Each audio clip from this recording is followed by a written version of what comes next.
السلام عليكم ومرحبا بكم. اليوم كما راكم تشوفوا جبت لكم مملحة على السريع كوكا. كاع يبغوها، درتها تشهيتها في رمضان فدرتها. العجينة المورقة كانت واجدة، الحشو ثاني اقتصادي ما فيهاش بزاف مكونات. نبداو بالصلاة والسلام على رسول الله. كما راكم تشوفوا عندي عجينة مورقة، هذيك شوية صغيرة مش كبيرة، دي كونجليتها وراني جاية نخدم بها. انا درت في هذا المول تاع ليكيش، مول صغير، لانه كما قلت لكم العجينة هذه الكمية راها صغيرة، ما غاديش نديرها في بلا كبير. وثاني بغيتها شويه تجيني خشينه في هذاك البلا اللي تشوفوا فيه. لو كان درتها في واحد كبير مثلا في بلا هذوك تاع 20 على 30 فما غاديش تجيني رقيقه بزاف وما يبانش فيها اصلا التوريق. هنايا بعد ما ديكونجليتها مليح من الصباح قلعتها من الكونجيلاتور، غادي نجي نقسمها على زوج. كي نقسمها على زوج غادي نحلها على شكل دائري. هنايا راني ندور فيها على قد ما نطيق، فما صراحه ما دورتهاش مليح، انه حتى من بعد عاود ثاني سقتها كي بديت ندير فيها في البلا. نتوما على حساب حجم البلا اللي عندكم. انا هذاك راهو صغير ماهوش كبير بزاف، غير الكاميرا يبان لكم. فجاتني مورقه الله يبارك، بان فيها التوريق لانه العجينه كي حليتها ما حليتهاش رقيقه بزاف. هنايا حاولت قدر الامكان اني نفتحها دائريه هكا بالحلال، بصح ما تفتحتليش دائريه. فكي حطيتها في البلاطو كيما هكا، كنت ديجا رشيتها بالفرينه، حاولت اني نسقمها. مهم نعطيها الوجه الدائري تاع البلا. وهذوك الحواف اللي قعدوا لي كيما غادي تشوفوا غادي نقلعهم بالخذبي عادي، ما غادي لا يخسروا لي والو، لانه بعد درتهم وحده فوق وحده ودرتهم حبه تاع شوصو جات صغيره.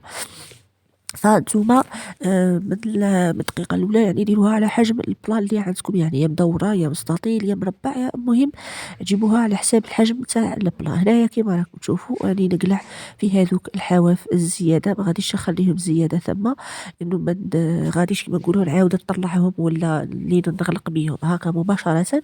ونحاول اني نسوي لها الوجه تاعها على حجم البلا. هنايا بالنسبه للحشو كنت ما صورته لكمش، فدرت طوماطيش عادي مع بصله قليتهم مليح.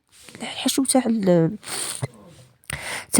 هذه تاع كوكا، هذاك الكلاسيكي المعتاد، بصله طماطيش.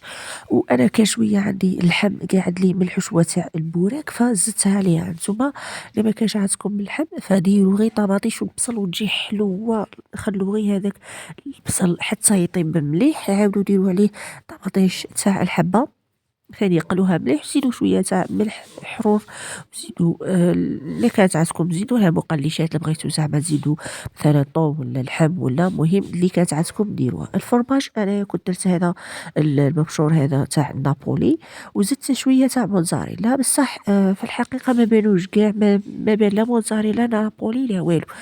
تشوفي شويه تاع فرماج بصح هذيك موتزاريلا كاع ما كاش هذيك التعليكه تاعها.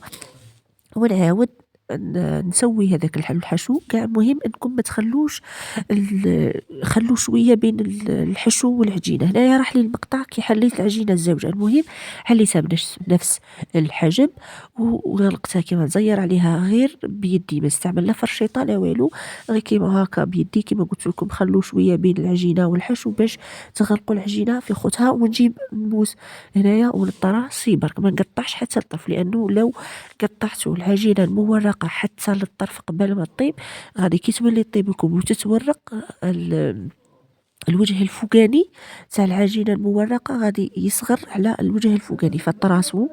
وكي ديروها طيب وتشوفوها تنفخت فعاودوا قطعوها. بالنسبه للطياب تاع العجينه المورقه كاين بزاف اللي ما يعرفوش يطيبوها ولا يقول لك ما نجحت لنا. شوفوا شعلوا الفرن على درجه عاليه، حموه بزاف وديروا واحد 10 دقائق ولا، وخلوها فيه حتى تشوفوها بدات تنتفخ.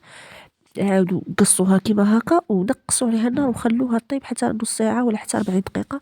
شوفوا لي الشكل تاعها، درتها بالبيض وشويه تاع سانوج ودجاج. شوفوا لي الشكل تاعها بسم الله ما شاء الله، جات مورقه منفخه طالعه. ما جاوش هذوك الحبات كيما قلت لكم طراسو، جاوش حبات هذوك صغار هاربين على الفوق، عفوا هاربين على القاعده التحتانيه. شوفوا لي قدام عينيكم النتيجه بسم الله ما شاء الله، والله العظيم غير ناجحه 100%. اللي ما شافش الفيديو كيفاش خدمت العجينه المورقه غادي نحط لكم الرابط تحت صندوق الوصف. نشوفوا كيفاش خدمتها، سهله مهله اقتصاديه. وشوفوا لي هنايا غير الكاميرا ما بينتهاش، شوفوا لي التوريق والتقرميش بزاف بزاف بنينه. جربوها على ضمانتي. ما تنساوش تخلونا جمع على الفيديو، اشتراك في القناه وتفعيل زر الجرس. صحه رمضانكم وصحه فطوركم، سلام.